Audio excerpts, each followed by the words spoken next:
Dear viewers, welcome to English Easy.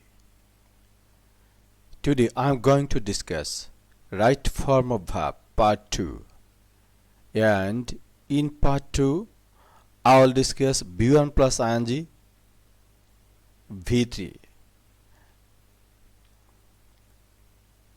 V1 plus ing means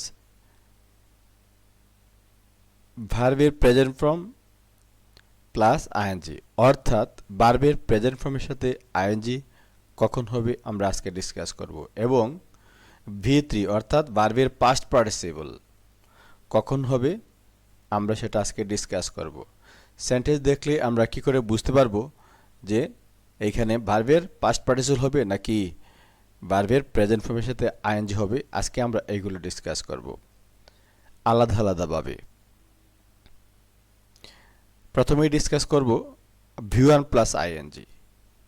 rule 1, prepositions plus V1 plus ING, অর্থাৎ যদি কোনো ভার্বের পূর্বে prepositions থাকে তাহলে সেই ভার্বের প্রেজেন্ট ফর্মের সাথে আইএনজি যুক্ত হয়ে রাইট হবে। In, at, on, of, for, from, by, with, without, before, after, into, across, about, from ইত্যাদি প্রিপোজিশনের পরে যদি ভার্ব থাকে তাহলে সেই ভার্বের সাথে আইএনজি যুক্ত হবে। আমরা এক্সাম্পল লক্ষ্য করি, I don't believe in overload stomach. এখানে ব্র্যাকেটে ওভারলোড আছে, তার পূর্বে প্রিপোজিশন ইন রয়েছে, তাহলে এই ওভারলোডের সাথে আইএনজি যুক্ত হবে ওভারলোডিং। এটা হচ্ছে right answer. B number, I had never thought to go there. যেহেতু গ ভার্বটির পূর্বে অফ রয়েছে প্রিপোজিশন, সেজন্য গ ভার্বের সাথে আইএনজি যুক্ত হয়ে গোয়িং হবে কারেক্ট অ্যান্সার।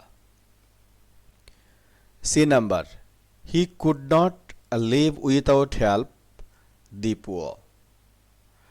এখানে হেল্প ভার্বের পূর্বে রয়েছে উইথাউট প্রিপোজিশন, তাহলে প্রিপোজিশন থাকলে ভার্ব প্রিপোজিশনের পরের ভার্ব সবসময় আইএনজি হয়, তাহলে হেল্প আছে হবে helping. Rule 2, article that means A N the, এরপরে ভার্ব থাকলে সেই ভার্বের সাথে আইএনজি যুক্ত হবে। এটা আমাদের মনে রাখতে হবে, যদি কোনো ভার্বের পূর্বে এ এন দি থাকে তাহলে এই ভার্বের সাথে আইএনজি যুক্ত হবে। এক্সাম্পল লক্ষ্য করি, 1 number, the use of mobile is available. Use ভার্বটির পূর্বে দি রয়েছে আর্টিকেল, সেহেতু আমরা ইউজের সাথে আইএনজি যুক্ত করে এই ভার্বটিকে রাইট করব। আইএনজি যুক্ত করলে হবে using. 2 number, cricket is an excite game. যেহেতু এক্সাইটের পূর্বে আর্টিকেল এন রয়েছে, সেহেতু এক্সাইটের সাথে আইএনজি যুক্ত হবে, তাহলে এক্সাইটের সাথে আইএনজি যুক্ত হলে রাইট অ্যান্সার হবে এক্সাইটিং। এখানে একটা জিনিস মনে রাখতে হবে, যদি কোনো ভার্বের শেষে, যেমন এখানে ইউজ আছে তার শেষে ই রয়েছে, আবার এখানে এক্সাইট আছে তার শেষে ই রয়েছে, যদি কোনো ভার্বের শেষে ই থাকে এবং এটার সাথে আইএনজি যুক্ত করতে হবে যখন, তখন এই ইটা বাদ যাবে। যেমন এখানে ইউজের ই বাদ গেছে এবং আইএনজি যুক্ত করে হয়েছে ইউজিং। এখানে এক্সাইটের ইটা বাদ গেছে, লাস্টের বাদ দিয়ে আমরা আইএনজি যুক্ত করেছি, তখন এক্সাইটিং হয়েছে। রুল 3 আমাদেরকে বলে, যদি ব্র্যাকেটের ভার্বের পূর্বে অথবা ভার্বের আগে কোথাও mind, would you mind, worth, past, avoid, finish, enjoy, object, practice, can not help, could not help ইত্যাদির পরে যদি ভার্ব থাকে তাহলে সেই ভার্বের সাথে আইএনজি যুক্ত হয়ে ভার্বটি রাইট হয়। আমরা এক্সাম্পল লিখি, A number, would you mind give me a pen. যেহেতু গিভের পূর্বে মাইন্ড রয়েছে, তাহলে নিয়ম অনুযায়ী আমাদের এই গিভের সাথে এখন আইএনজি যুক্ত হবে, তাহলে গিভের সাথে আইএনজি যুক্ত হবে giving. B number, he could not help the poor. Help ভার্বটির পূর্বে যেহেতু কুড নট হেল্প রয়েছে, আমাদের এখানে নিয়মে আছে কুড নট হেল্পের পরে ভার্বের সাথে আইএনজি হয়, তাহলে এখানে হেল্পের সাথে কি হবে, আইএনজি যুক্ত হয়ে রাইট হবে, আনসারটি হবে হেল্পিং। এগুলো আমাদের মনে রাখতে হবে, এই সবগুলো শব্দ এরপরে কোনো ভার্ব থাকলে ভার্বের সাথে আইএনজি হবে। রোল নাম্বার 4 আমাদেরকে বলে যে with a view to, look forward to, addicted to, devoted to, due to, resort to, owing to, adverse to, get use to, be accustom to, prefer to. এই যে শব্দগুলো রয়েছে, এই শব্দগুলোর পরে যদি ভার্ব থাকে সেই ভার্বের সাথে হবে আইএনজি। এক্সাম্পল দেখি। এর number, I want the with a view to read a book. এখানে রিড ভার্বটি ব্র্যাকেটে রয়েছে, তার পূর্বে রয়েছে উইথ এ ভিউ টু। যেহেতু উইথ এ ভিউ টু আছে, আমাদের এখানে নিয়মে বলে উইথ এ ভিউ টু থাকলে পরের ব্র্যাকেটের ভার্ব বা পরে যে ভার্ব থাকবে তার সাথে আইএনজি হবে। তাহলে এখানে উইথ এ ভিউ টুর পরে যেহেতু রিড ভার্ব রয়েছে, তার সাথে আইএনজি যুক্ত হয়ে রিডিং হবে রাইট আনসার। একইভাবে B number, I am looking forward to receive them. Receive ভার্বের পূর্বে যেহেতু ফরওয়ার্ড রয়েছে, সেজন্য এখানে আনসার হয়েছে রিসিভিং। একইভাবে C number, they become addicted to take drugs. এই টেকের পূর্বে যেহেতু এডিক্টেড রয়েছে, সেজন্য টেক ভার্বের সাথে আইএনজি যুক্ত হয়ে আনসারটি হবে টেকিং। তাহলে এইগুলোও মনে রাখতে হবে, এই শব্দগুলোর পরে যদি ভার্ব থাকে সেই ভার্ব সবসময় আইএনজি যুক্ত হয়।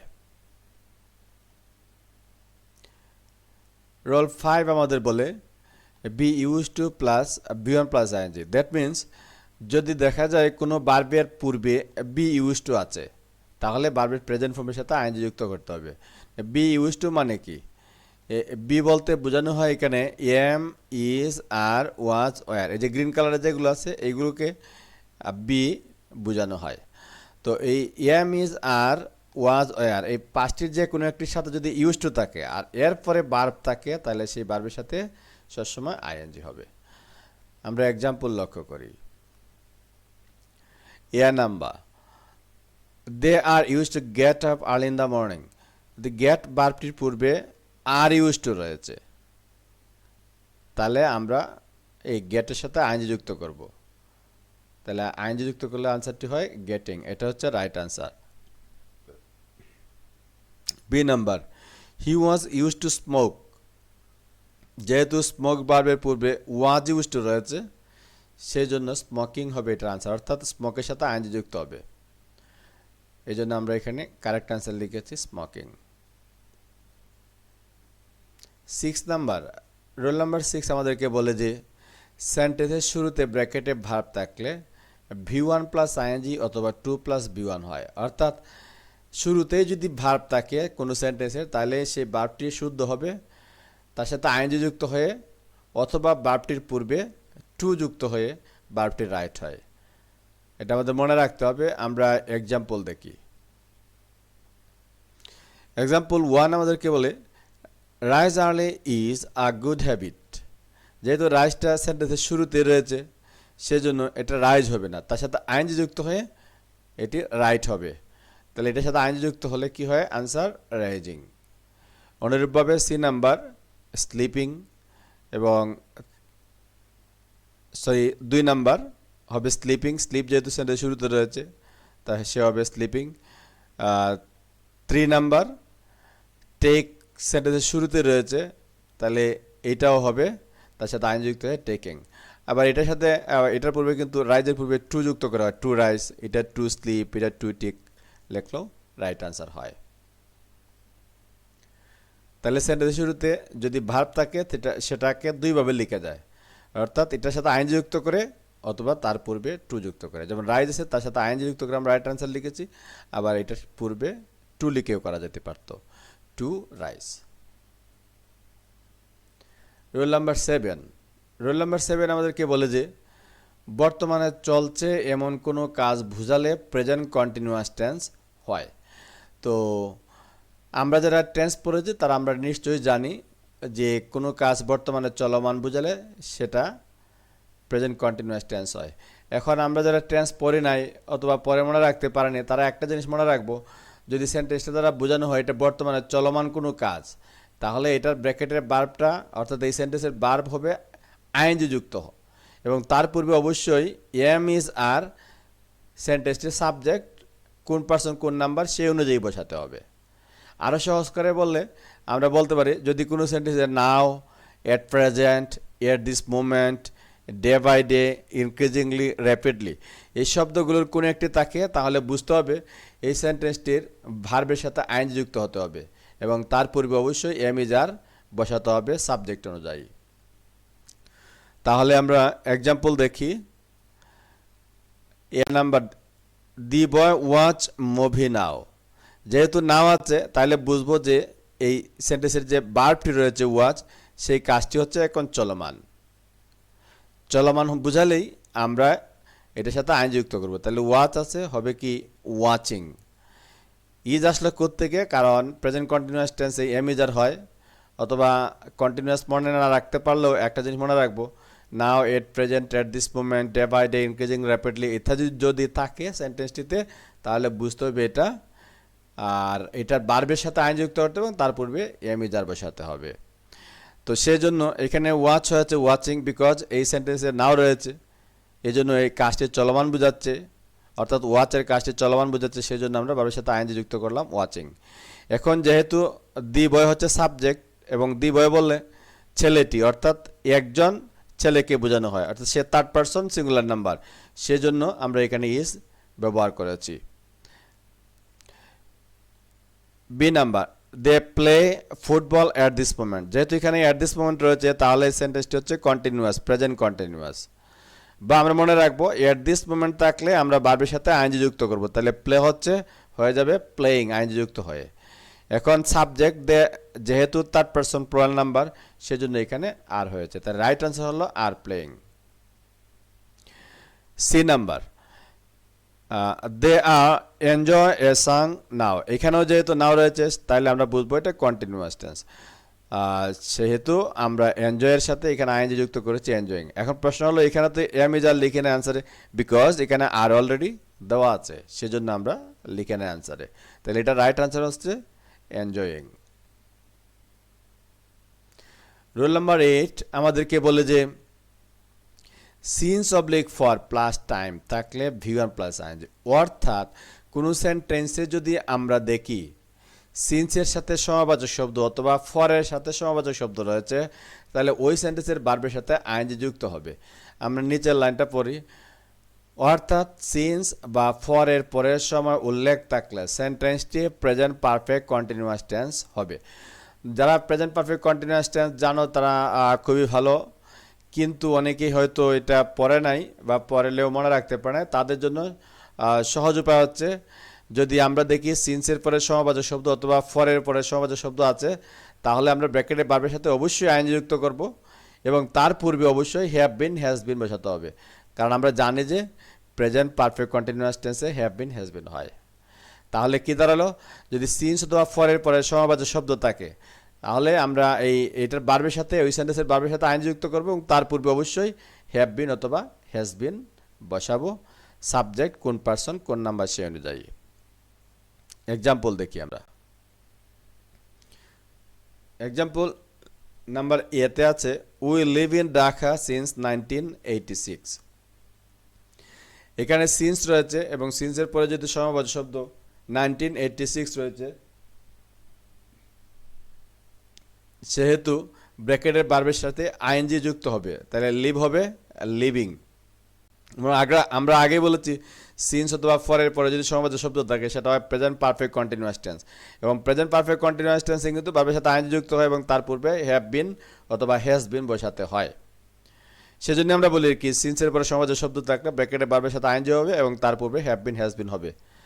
তাহলে এখানে আমরা লিভের সাথে আইএনজি যুক্ত করে লিখেছি লিভিং, আর যেহেতু সাবজেক্ট হচ্ছে উই ফার্স্ট পারসন, সেজন্য আমরা এখানে হ্যাভ বিন লিখেছি, তাহলে রাইট আনসার হলো have been living. B number example আছে, ইট রেন সিন্স মর্নিং। এখানেও সিন্সের পরে যেহেতু মর্নিং রয়েছে সমাবাচক শব্দ, মর্নিং কিন্তু সমাবাচক শব্দ, সেই জন্য এখানেও রেইনের সাথে হবে আইএনজি এবং তার পূর্বে অবশ্যই হ্যাভ বিন অথবা হ্যাজ বিন বসাতে হবে। তাহলে রেইনের সাথে আমরা আইএনজি যুক্ত করে লিখলাম রেইনিং। এখন ইট হচ্ছে তার সিঙ্গুলার নাম্বার, সেজন্য এখানে হ্যাজ বিন লিখেছে, তাহলে রাইট আনসার হলো হ্যাজ বিন রেইনিং। একইভাবে C number, she has been wait for 2 hours। এখানে ফরের পরে যেহেতু 2 আওয়ার্স সমবাচক শব্দ, সেহেতু ওয়েটের সাথে আইন যুক্ত হবে ওয়েটিং। এখন প্রশ্ন হলো, আগে তো আমরা হ্যাভ বিন হ্যাজ বিন লিখেছি আগের আনসারগুলোতে, এখন এখানে তো কিছু লিখি নাই। লিখি না কারণ হচ্ছে এখানে হ্যাজ বিন অলরেডি দেওয়া আছে। যদি দেওয়া না থাকতো তাহলে আমরা অবশ্যই এখানে হ্যাজ বিন লিখতাম। তাহলে এই নিয়ম থেকে আমরা কি জানলাম, যদি সিন্স অথবা ফরের পরে সমবাচক শব্দ থাকে তাহলে এটা ব্র্যাকেটের ভার্বের সাথে অবশ্যই আইএনজি হবে, তবে তার পূর্বে অবশ্যই হ্যাভ বিন অথবা হ্যাজ বিন বসাতে হবে। এখানে সাবজেক্ট কোন পার্সন কোন নাম্বার সেই অনুযায়ী। Rule number 8। রুল নাম্বার 8 আমাদেরকে বলে ইনফিনিটিভ। ইনফিনিটিভ কীভাবে হয়?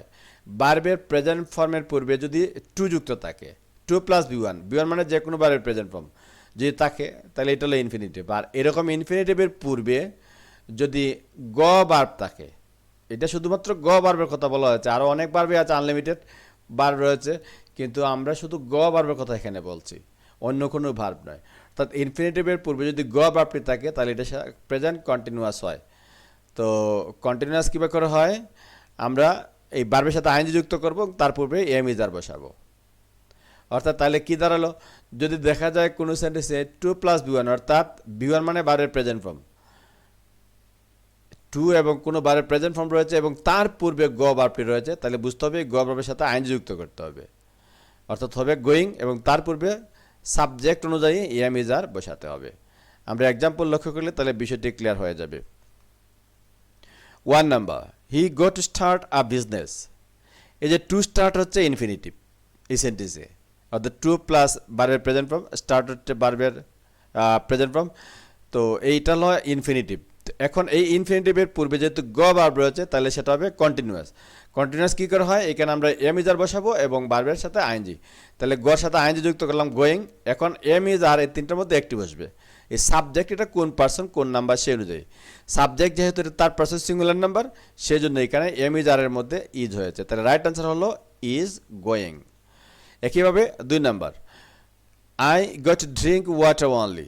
যেহেতু টু ড্রিঙ্ক ইনফিনিটিভ, এখানে ড্রিঙ্ক হচ্ছে ভার্বের প্রেজেন্ট ফর্ম, তার পূর্বে টু রয়েছে, আমরা আগে বলেছি টু এবং ভার্বের প্রেজেন্ট ফর্ম হলে সেটা ইনফিনিটিভ, এবং তার পূর্বে গ থাকলে এটা আইএনজি হবে এবং তার পূর্বে এম ইজ আর বসাতে হবে। তো গ আছে যেহেতু এখানে আমরা আইএনজি লাগিয়ে ফেললাম, আইএনজি বসিয়ে আমরা রাইট আনসার করলাম গোয়িং। তার পূর্বে অবশ্যই এম ইজ আর বসাতে হবে সাবজেক্ট অনুযায়ী, যেহেতু আই আছে আইয়ের সাথে এম হয়, সেজন্য রাইট আনসার হচ্ছে এম গোয়িং। তাহলে এখান থেকে আমরা কি শিখলাম, যদি ইনফিনিটিভ এর পূর্বে অর্থাৎ 2 প্লাস ভার্বের পূর্বে গ থাকে তাহলে গর সাথে আইএনজি যুক্ত করতে হবে এবং অবশ্যই সাবজেক্ট অনুযায়ী এম ইজ আর বসাতে হবে। রুল নাম্বার 10 আমাদেরকে বলে যে while plus V one plus ING, এর মানে হচ্ছে যদি দেখি আমরা কোনো সেন্টেন্সে হোয়াইলের পরেই ব্র্যাকেটে ভার্ব আছে তাহলে সেই ভার্বের সাথে অবশ্যই আইএনজি যুক্ত করতে হবে। আমরা এক্সাম্পল দেখি, হোয়াইলের ঠিক পরে ভার্ব থাকলে বি1 প্লাস আইএনজি, যেটা আমি আগে বললাম। এখন এক্সাম্পল দেখি, এর number, while walk in the garden a snake bite him. যেহেতু এখানে হোয়াইলের পরেই ওয়াক রয়েছে ভার্ব, এখানে হোয়াইল এবং ওয়াকের মাঝখানে আর কোনো শব্দ নেই, সেহেতু হোয়াইলের সাথে নিয়ম অনুযায়ী এই ভার্বের সাথে হোয়াইলের পরে ভার্বের সাথে নিয়ম অনুযায়ী আইএনজি যুক্ত হবে, তাহলে ওয়াক আছে হবে ওয়াকিং। একইভাবে D number, while slip in his room he dreamed a nice dream. এখানে যেহেতু স্লিপ ভার্বের পূর্বে হোয়াইল রয়েছে অর্থাৎ হোয়াইলের পরেই স্লিপ ভার্বটি রয়েছে, তাহলে তার রাইট আনসার হবে এই নিয়ম অনুযায়ী আইএনজি যুক্ত হয়ে স্লিপিং। কিন্তু যদি হোয়াইলের পরে সাবজেক্ট থাকে, মানে হোয়াইলের ঠিক পরে ভার্ব নাই, এরপরে সাবজেক্ট আছে, এরপরে রয়েছে ভার্ব, তাহলে সেই ভার্বটা আইএনজি যুক্ত হবে ঠিকই, কিন্তু তার পূর্বে ওয়াজ আর বসবে। মনে করে লিখতে হবে, হোয়াইলের পরে সাবজেক্ট, মানে কোনো শব্দ আছে হোয়াইলের পরে সাবজেক্ট হিসেবে, এবং এরপরে ভার্ব হবে আইএনজি যুক্ত এবং তার পূর্বে অবশ্যই ওয়াজ অথবা ওয়ার বসাতে হবে সাবজেক্ট অনুযায়ী। কারণ হচ্ছে এই হোয়াইলের পরে সাবজেক্ট থাকলে হোয়াইলের অংশটি পাস্ট কন্টিনিউয়াস হয়, এবং পাস্ট কন্টিনিউয়াস আমরা জানি ওয়াজ আর এবং ভার্বের সাথে আইএনজি যুক্ত হয়। তাহলে আমরা এক্সাম্পল দেখি।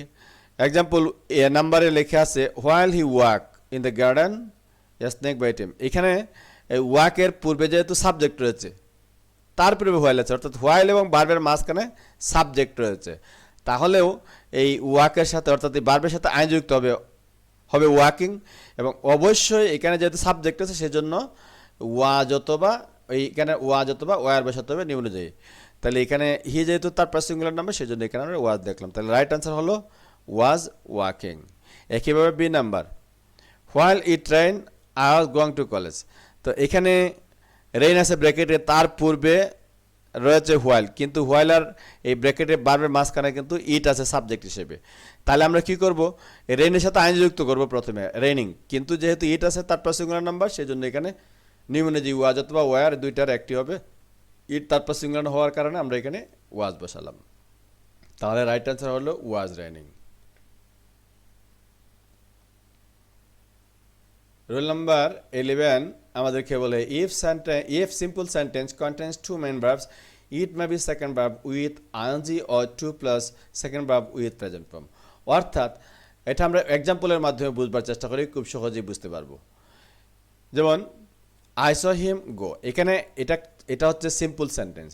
আমরা জানি ট্রান্সফরমেশন পড়ার সময় আমরা বলছিলাম যে সিম্পল সেন্টেন্সে একটি সাবজেক্ট এবং একটি ভার্ব থাকে, কিন্তু এখানে যেহেতু দুটি ভার্ব রয়েছে, যে আই হচ্ছে সাবজেক্ট, একটাই কিন্তু সাবজেক্ট এই সেন্টেন্সের, তাহলে সে সিম্পল সেন্টেন্স, কিন্তু এখানে ভার্ব রয়েছে দুটি, স এবং গো।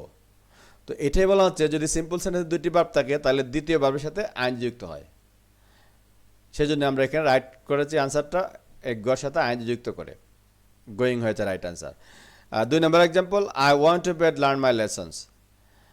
এখানে সাবজেক্ট একটাই আই, কিন্তু ভার্ব দুইটা ওয়ান্ট এবং লার্ন, সেজন্য দ্বিতীয় ভার্বের সাথে আইন যুক্ত হয়েছে, I want to bed learning my lessons. তাহলে আমরা মনে রাখবো সিম্পল সেন্টেন্সে দুটি ভার্ব থাকলে দ্বিতীয় ভার্বের সাথে আইন যুক্ত করে এটাকে রাইট করা হয়। রোল নাম্বার 12 আমাদেরকে বলে যে যদি কোনো সেন্টেন্সে see, find, watch, notice, hear ইত্যাদি ট্রানজেক্টিভ ভার্বের পরে কোনো ভার্ব থাকে তাহলে সেই ভার্বের প্রেজেন্ট ফর্ম অথবা তার সাথে আইন যুক্ত করে রাইট করা হয়, তো দুইভাবে শুদ্ধ হয়। See, find, watch, notice, hear এদের কথা বলছে না, এদের পরে যদি কোনো ভার্ব থাকে সেই ভার্বের সাথে আইন যুক্ত হয়ে রাইট হয়, অথবা তার প্রেজেন্ট ফর্ম লিখলেও রাইট হয়ে যায়। তাহলে আমরা এক্সাম্পল দেখি, we saw the boys play cricket in the field. যেহেতু এখানে প্লে ভার্বটি রয়েছে তারপরে কিন্তু এখানে স আছে, তাহলে এর সাথে আইন যুক্ত করে আমরা রাইট করেছি। এটা আবার প্রেজেন্ট ফর্ম লিখেও রাইট করা যায়। তাহলে এখানে রাইট আনসার লিখেছি আমরা প্লেয়িং আইন যুক্ত করে। এখন আমরা দেখব right from a verb V3, অর্থাৎ ভার্বের পাস্ট পার্টিসিপল কখন হয়। সেন্টেন্স দেখলে আমরা কি করে বুঝে ফেলবো যে এখানে ভার্বের পাস্ট পার্টিসিপল লিখতে হবে। রুল নাম্বার 1 আমাদেরকে বলে যে সেন্টেন্সে যদি just now, already, recently, lately, rarely, immediately, ever yet, এই যে কতগুলো শব্দ আছে, এই শব্দগুলোর যে কোনো একটি যদি কোনো সেন্টেন্সে থাকে তাহলে বুঝতে হবে এই সেন্টেন্সের এটা প্রেজেন্ট পারফেক্ট টেন্সের সেন্টেন্স, এবং এই সেন্টেন্সের ভার্ব হবে পাস্ট পার্টিসিপল অর্থাৎ V3, এবং তারপরে অবশ্যই হ্যাভ হ্যাজ বসাতে হবে, কারণ প্রেজেন্ট পারফেক্ট টেন্সের আমরা সবাই জানি যে যারা টেন্স পড়েছ হ্যাভ হ্যাজ বসে এবং তার সাথে ভার্বের পাস্ট পার্টিসিপল হয়। সেজন্য আমরা মনে রাখবো কোনো সেন্টেন্সে এই শব্দগুলো থাকলে just now, already, recently, lately, rarely, immediately, ever yet থাকলে এই সেন্টেন্সের ভার্ব হবে পাস্ট পার্টিসিপল এবং তার পূর্বে অবশ্যই হ্যাভ হ্যাজ বসাতে হবে। আমরা এখন এক্সাম্পল দেখি। Number, Raba take her dinner just now. এখানে যেহেতু জাস্ট নাও রয়েছে সেহেতু এটা প্রেজেন্ট পারফেক্ট টেন্স, আর প্রেজেন্ট পারফেক্ট টেন্স হলে আমরা জানি ভার্বের পাস্ট পার্টিসিপল এবং হ্যাভ হ্যাজ বসাতে হয়। তো এখানে টেক আছে, টেকের পাস্ট পার্টিসিপল হচ্ছে টেকেন, আর যেহেতু সাবজেক্ট তারপর সিঙ্গুলার নাম্বার সেজন্য হ্যাভ হ্যাজের মধ্যে থেকে আমরা হ্যাজ বসাবো, কারণ তোমরা সবাই জানো যে সাবজেক্ট তারপর সিঙ্গুলার নাম্বার হলে হ্যাজ ব্যবহৃত হয়। সেজন্য আমাদের এখানে রাইট আনসার হবে হ্যাজ টেকেন। একইভাবে বি নাম্বারে যেহেতু এখানে রিসেন্টলি রয়েছে তাহলে সি ভার্বটি ব্র্যাকেট আছে, সেটি হবে পাস্ট পার্টিসিপল হবে সিন, এবং সাবজেক্ট এখানে আই থাকার কারণে হ্যাভ হয়েছে, তাহলে রাইট আনসার হলো হ্যাভ সিন। তাহলে এখান থেকে ক্লিয়ারলি আমরা দুটো জিনিস মনে রাখবো, যদি এই শব্দগুলো থাকে তাহলে এই সেন্টেন্সে ভার্ব হয়ে পাস্ট পার্টিসিপল এবং তার পূর্বে সাবজেক্ট অনুযায়ী হ্যাভ অথবা হ্যাজ বসাতে হবে।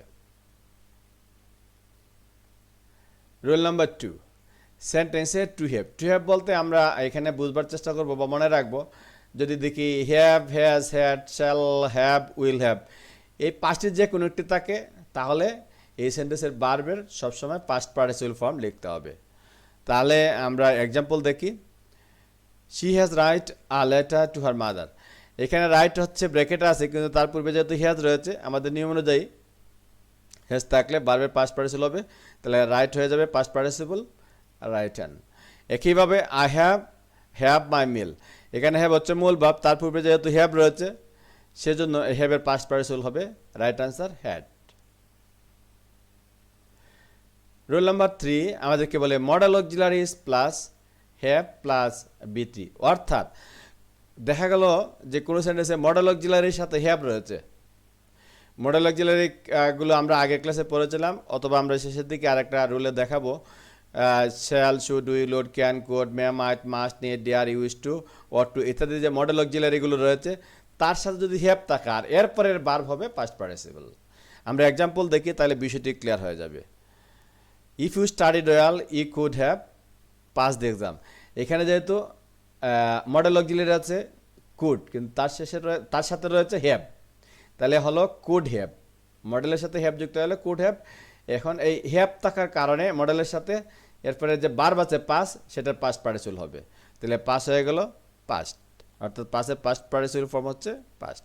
তাহলে আমরা মনে রাখবো যে মডেলের সাথে যদি হ্যাভ থাকে, তাহলে এই সেন্টেন্সের ভার্ব হবে পাস্ট পার্টিসিপল। মডেলগুলো কারা, এখানে যেমন কুড আছে, এরকম আরও আছে শ্যাল, শুড, উড, মাইট, মে ইত্যাদি। আমরা এরপরে একটা রুলে এই মডেলগুলো লেখা আছে, সবগুলো দেখাবো। রুল নাম্বার 4, সেন্টেন্সে to be, being, having, get, got, getting থাকলে এই সেন্টেন্সের ভার্ব হবে পাস্ট পার্টিসিপল। আমরা এক্সাম্পল দেখি। A number, the thief ran away having see the policeman। তো এখানে সি হচ্ছে ব্র্যাকেটে, কিন্তু তার পূর্বে যেহেতু হ্যাভিং রয়েছে, আমাদের সূত্র বলে to be, being, having, get, got, getting থাকলে এই সেন্টেন্সের ভার্ব হবে পাস্ট পার্টিসিপল। তো যেহেতু এখানে হ্যাভিং আছে, সেজন্য সি ভার্বের পাস্ট পার্টিসিপল রাইট আনসার হয়েছে সিন। একইভাবে B number, the principal deserve the notice to be hang. এখানে যদি হ্যাং ভার্বের পূর্বে টু বি রয়েছে, সেজন্য এই হ্যাংয়ের পাস্ট পার্টিসিপল হবে রাইট আনসার হাং। তাহলে শব্দগুলো মনে রাখতে হবে, যদি ভার্বের পূর্বে to be, being, having, get, got, getting থাকে, তাহলে ভার্বটি হবে পাস্ট পার্টিসিপল।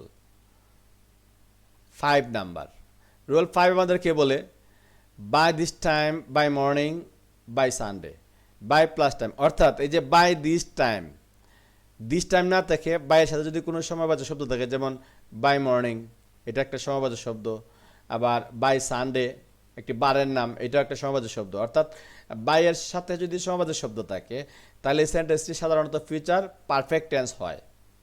তো ফিউচার পারফেক্ট টেন্স হয় মানে কি, আমরা ভার্বটি কী করে শুদ্ধ করব, তখন ফিউচার পারফেক্ট টেন্সের আমার মনে রাখতে হবে রুল, যে স্ট্রাকচার সেই অনুযায়ী করতে হবে। এখন আমরা যদি ফিউচার পারফেক্ট টেন্স কেউ না পড়ে থাকি, তাহলে আজকে আমরা মনে রাখবো যে বাইয়ের পরে সময়বাচক শব্দ থাকলে সেই সেন্টেন্সের ভার্ব হবে শ্যাল হ্যাভ, উইল হ্যাভ এবং ভার্বের পাস্ট পার্টিসিপল, অর্থাৎ ভার্বটি হবে পাস্ট পার্টিসিপল এবং তার পূর্বে অবশ্যই শ্যাল হ্যাভ অথবা উইল হ্যাভ বসাতে হবে যদি বাইয়ের সাথে সময়বাচক শব্দ থাকে।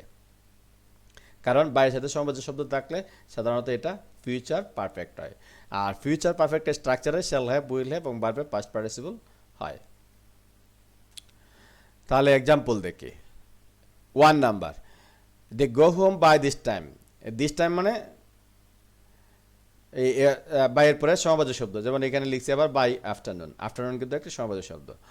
তাহলে বাইয়ের পরে যদি সমবাচক শব্দ রয়েছে, তাহলে এই ব্র্যাকেটের পর গো হবে পাস্ট পার্টিসিপল V3, তাহলে আমরা লিখবো গো এর পাস্ট পার্টিসিপল গান, আর এবং নিয়ম অনুযায়ী তার পূর্বে শ্যাল হ্যাভ অথবা উইল হ্যাভ বসাতে হবে, কারণ এটা ফিউচার পারফেক্ট হয়, আর ফিউচার পারফেক্টে কিন্তু বারের পাস্ট পার্টিসিপলের পূর্বে শ্যাল হ্যাভ অথবা উইল হ্যাভ হয়, সেজন্য আমরা এখানে উইল হ্যাভ লিখেছি, এটা শ্যাল হ্যাভ লিখলেও রাইট আনসার হবে।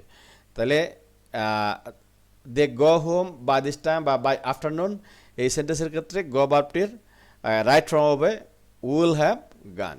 একইভাবে 2 নাম্বারটা, he return by Monday next.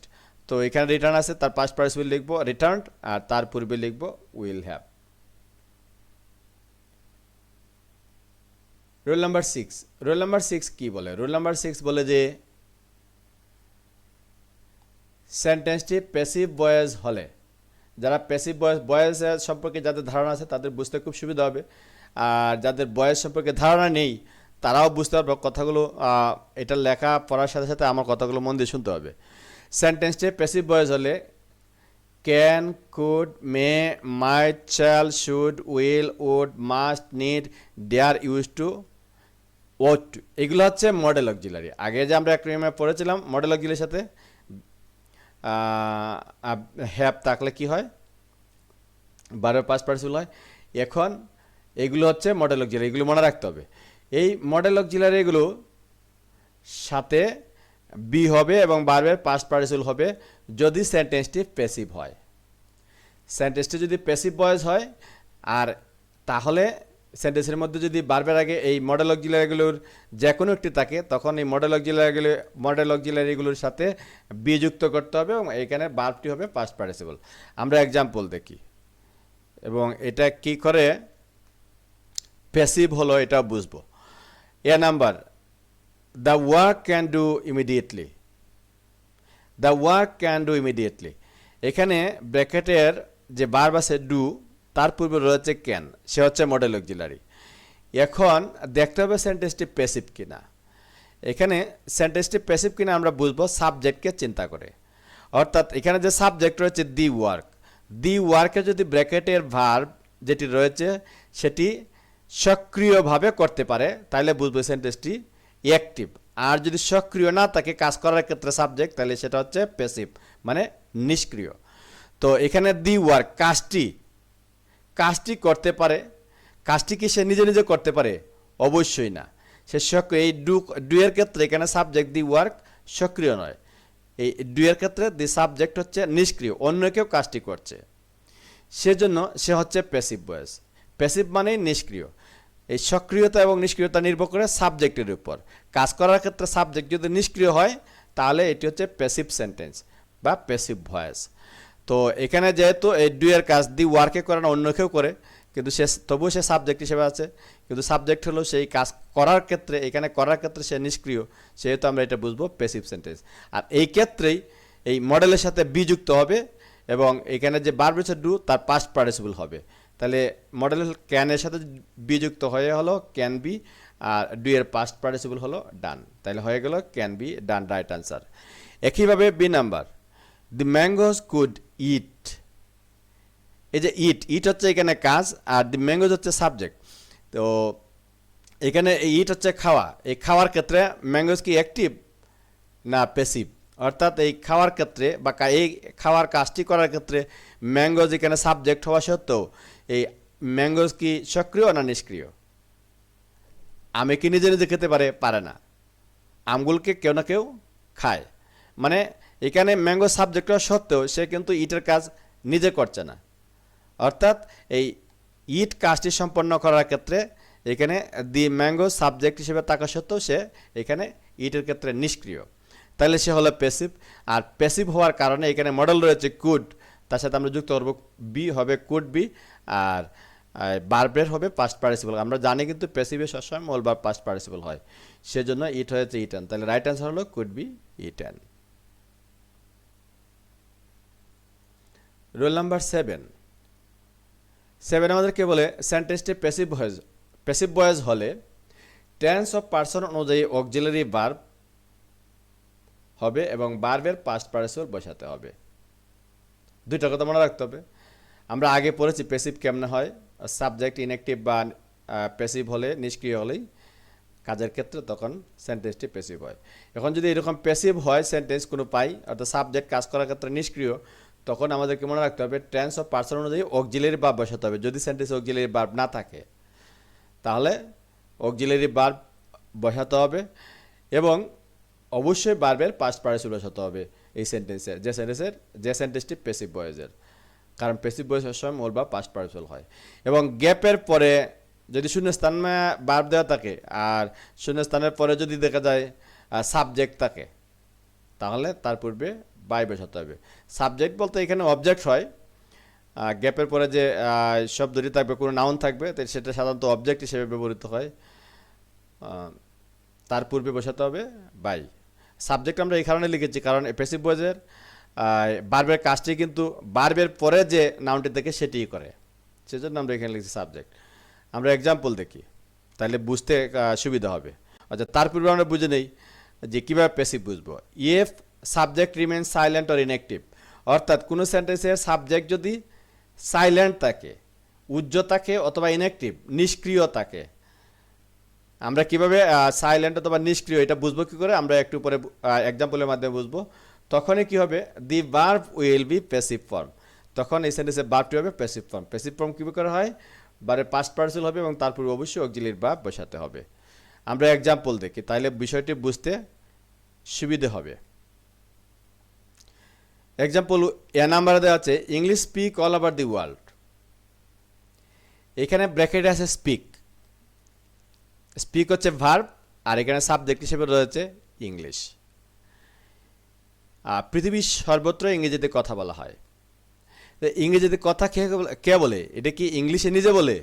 English subject হওয়া সত্ত্বেও এখানে স্পিকের কাজটা কিন্তু ইংলিশে করতেছে না, অর্থাৎ এই স্পিকের কাজটা কিন্তু অন্য কেউ করতেছে। এখানে সাবজেক্টটা সাইলেন্ট, সাবজেক্ট এই সেন্টেন্সে স্পিকের ক্ষেত্রে সাইলেন্ট রয়েছে, যদিও ইংলিশ এখানে সাবজেক্ট হিসেবে বসেছে কিন্তু সে এখানে স্পিকের ক্ষেত্রে নিষ্ক্রিয়। স্পিকের কাজ কিন্তু ইংলিশ নিজে করে না, অন্য কেউ করতেছে।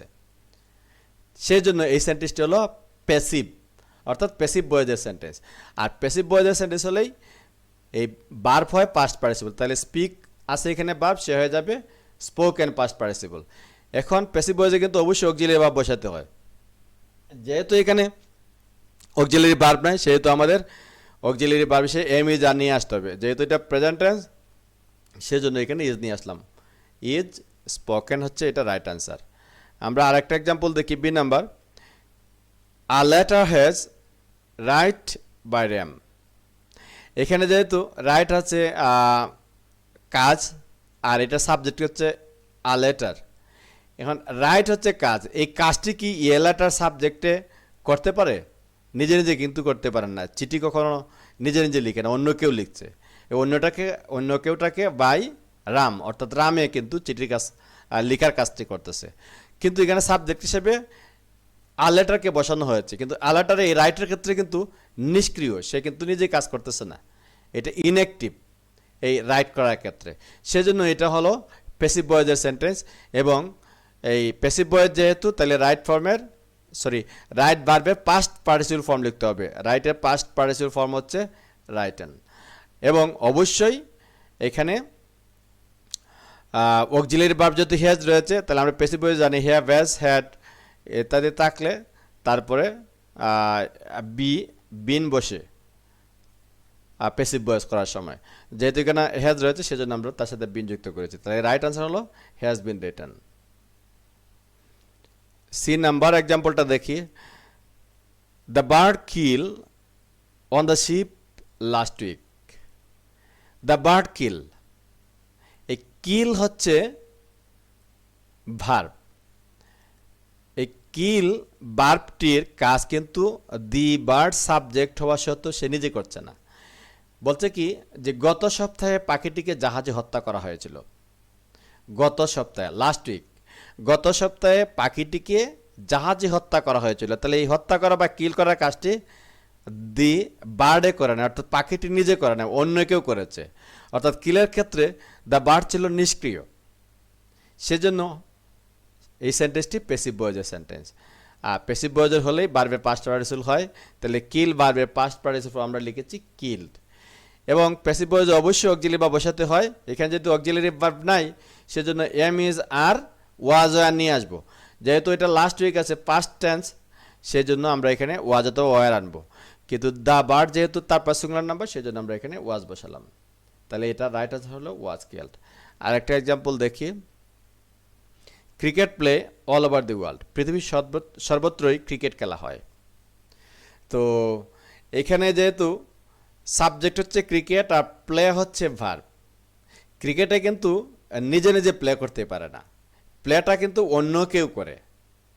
সেজন্য এটাও প্যাসিভ ভয়েসের সেন্টেন্স, অর্থাৎ এই সেন্টেন্সের ক্ষেত্রে এই সেন্টেন্সে ভার্ব সম্পন্ন করার ক্ষেত্রে সাবজেক্ট ক্রিকেট হচ্ছে নিষ্ক্রিয়। তো তাহলে প্যাসিভ যেহেতু, তাহলে আমরা ভার্বের পাস্ট পার্টিসিপল লিখব প্লেয়ার প্লেড। এবং যেহেতু এখানে কোনো অক্সিলারি ভার্ব নাই, তাহলে এম ইজার অথবা ওয়াজার নিয়ে আসতে হবে। আমরা অ্যাক্টিভ থেকে প্যাসিভ যখন পড়েছি তখন এগুলো জেনেছি। তাহলে এখানে সেন্টেন্সটি যেহেতু প্রেজেন্ট, অতীতের কোনো সময় উল্লেখ নাই, সেহেতু আমরা ধরে নিলাম এটা প্রেজেন্ট টেন্স। আর প্রেজেন্ট টেন্স হলে এখানে নিয়ে আসতে হবে যে এম ইজ আর। তাহলে ক্রিকেটের সাথে ইজ হবে, কারণ ক্রিকেট হচ্ছে তার পাস সিঙ্গুলার নাম্বার, সেই জন্য রাইট আনসার হচ্ছে is played. Thank you all for staying with me and watching the video.